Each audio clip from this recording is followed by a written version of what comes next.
అమ్మకి తెలియకూడదని ఆ నీలవేణి కాళ్ళ మీద పడ్డాం, కానీ ప్రయోజనం లేకుండా పోయింది.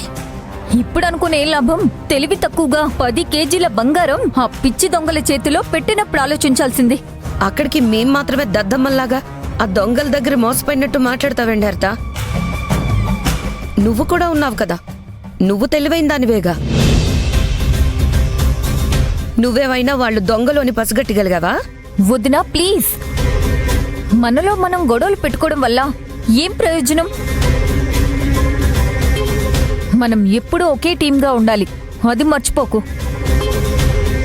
ఒకటే టీంగా ఉండేవాళ్ళం, ఒకటే టీంగా నగలన్నీ పోగొట్టాం. ఒక్కరి బుర్ర కూడా తెలివిగా పనిచేయలేదు. నిమిష, జరిగిపోయిన దాని గురించి ఎందుకు ఇంకా సాగదీస్తూ చర్చలు పెట్టుకోవడం? Just leave it. అంత ఈజీగా ఎలా వదిలేస్తాం హరిత?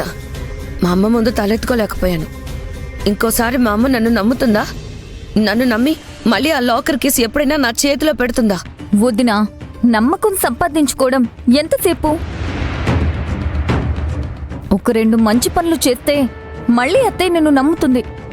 మీరేమైనా అనుకోండి, నాకు మాత్రం ఆ నీలవేణి కాళ్ళ మీద పడ్డం గుర్తొస్తూ ఉంటే ఒళ్ళంతా రగిలిపోతుంది.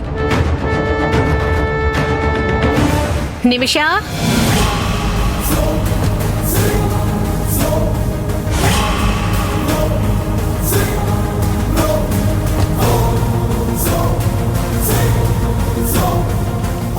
ఏంటత్తయ్యా? ప్రీ వెడ్డింగ్ షూట్ కి కాస్ట్యూమ్స్ తీసుకోవాలి కదా, అవి ఇక్కడే షాపింగ్ చేసి తీసేసుకోండి. ఈవెంట్ మేనేజర్ కాల్ చేసి చెప్పాడు, అతను కూడా అదే సలహా ఇచ్చాడు. అలాగే అత్తయ్య, నేను రంజిత్ షాపింగ్ కి వెళ్ళి కావాల్సిన కాస్ట్యూమ్స్ అన్ని తీసుకుంటాం.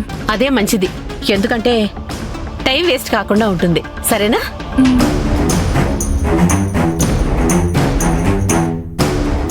నిమిష, మీరు ప్రీ వెడ్డింగ్ షూట్కి వెళ్లకుండా ఆ నీలవేణి ఖచ్చితంగా ఏదో ఒక అడ్డుపుల్ల వేస్తుంది.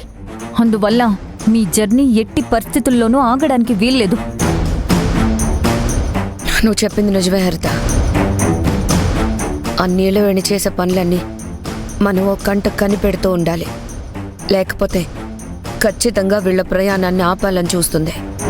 ఇప్పుడు దానికి ఇంట్లో కాస్త పట్టు పెరిగింది కదా, అందువల్ల ఇంకా ఎక్స్ట్రా వేషాలు ఖచ్చితంగా వేస్తుంది. అది ఆ వేషాలు వేయకుండా, మన మీద గెలవకుండా మన పరువు మనమే కాపాడుకోవాలి. ఎట్టి పరిస్థితుల్లోనూ ఈ జర్నీ ఆగకూడదు. అవును హరిత, ఆ నీలవేణి ఎన్ని వేషాలు వేసినా మా ప్రయాణం మాత్రం ఎట్టి పరిస్థితుల్లోనూ ఆగదు.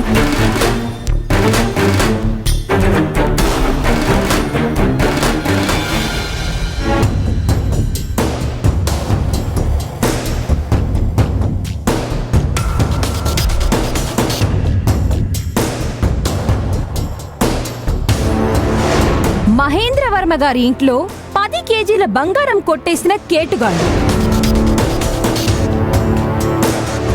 జ్యువెలరీ షాప్ వాళ్ళమని చెప్పి పాత నగలిస్తే వాటిని కొత్త డిజైన్లోకి కన్వర్ట్ చేసిస్తామని నమ్మబలికి 10 కేజీల బంగారం మహేంద్రవర్మ గారి ఇంటి సభ్యుల నుంచి తీసుకోవడం జరిగింది.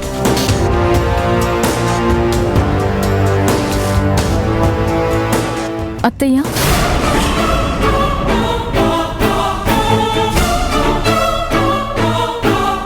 కోపంగా ఉన్నావా? సమర్థవంతంగా ఉండాల్సిన వాళ్ళు సన్నాసుల్లాగా ప్రవర్తిస్తుంటే కోపం రాక ఇంకేం వస్తుంది? వదిన మంచి పని చేద్దామనుకుంది, కానీ అది ముంచే పని అవుతుందని ఎవ్వరూ ఊహించలేదు. హరిత చూడు, చిన్న పిల్లలు తెలియక తప్పు చేస్తారు, వాటిని క్షమించగలం. కాని పెద్దవాళ్ళు తెలిసి కూడా తప్పులు చేస్తే వాటిని ఎప్పటికీ క్షమించలేము. అది కాదత్తయ్య.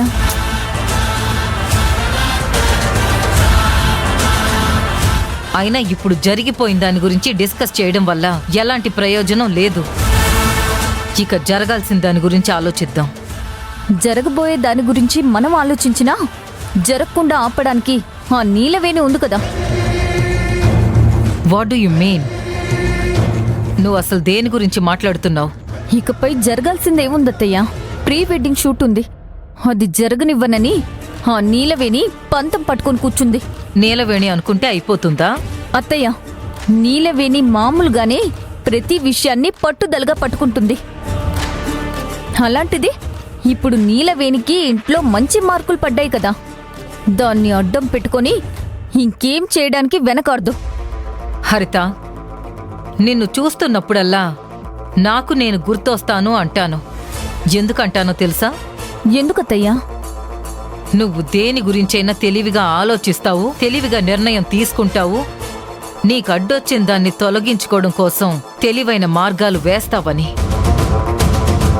కానీ నువ్వింత చిన్న విషయం గురించి ఇంతలా ఆలోచిస్తున్నావా? అది కాదత్తయ్యా, ఆ నీలవేణి గురించి నీకు కూడా తెలుసు కదా, అది ఏదో ఒక అడ్డుపుల్ల వేస్తూనే ఉంటుంది.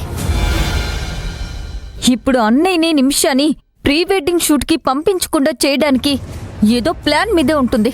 హరిత, నేను నీ నుంచి ఎక్స్పెక్ట్ చేసింది ఇది కాదు. ఆ నీలవేణి ఆపడానికి ప్రయత్నిస్తే నువ్వు భయపడిపోయి ఆలోచిస్తూ కూర్చుంటావా? ఆ నీలవేణి అనుకున్నది జరగకుండా ఏం చెయ్యాలి దాని గురించి ఆలోచించు. అది ఏం చేసినా ఆఖరికి అది భద్రయ్య కూతురు, దానికంటూ కొన్ని ఎథిక్స్ ఉంటాయి కదా. నువ్వు కూడా ఆ దారిలోనే ఆలోచించు. ఆ నీలవేణి అనుకున్నది ఆపడానికి నీకు అవకాశం దొరుకుతుంది. సరే అత్తయ్యా, నీ ఎక్స్పెక్టేషన్స్కి ఏ మాత్రం తగ్గకుండా ఆ నీలవేణి ఛాలెంజ్ని తిప్పికొడతా.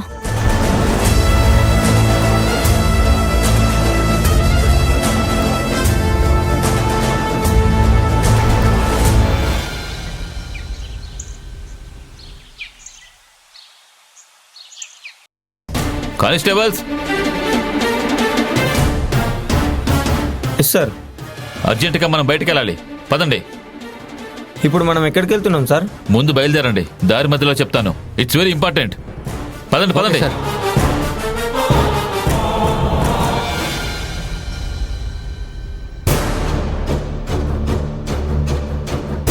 ఏమండి, మీ చుట్టూ ఎంత ప్రళయం జరుగుతున్నా మీరు మాత్రం ప్రశాంతంగానే ఉంటారు కదా? అదేంటి కాదంబరి అలా అంటావు? ప్రశాంతంగా ఉండడం అనేది మనం ఆలోచించే పద్ధతిని బట్టి, మన చుట్టూ ఉన్న పరిస్థితుల్ని బట్టి, మనం తీసుకునే దాన్ని బట్టి ఆధారపడి ఉంటుంది. ఇలాంటి సూక్తులు బాగానే చెప్తారు, కానీ ఈ ఇంట్లో చావు తెలివితేటలు చూపిస్తున్న వాళ్ళని మాత్రం కంట్రోల్లో పెట్టరు. కాదంబరి, నువ్వు చెప్తున్నది దేని గురించో ఎవరి గురించో మాకెవరికీ అర్థం కావడం లేదు. అలా చెప్పు బావా. ఏదో డొంక తిరుగుడుగా చెప్తూ మనం అర్థం చేసుకోవాలని అనుకుంటుంది కాదంబరి.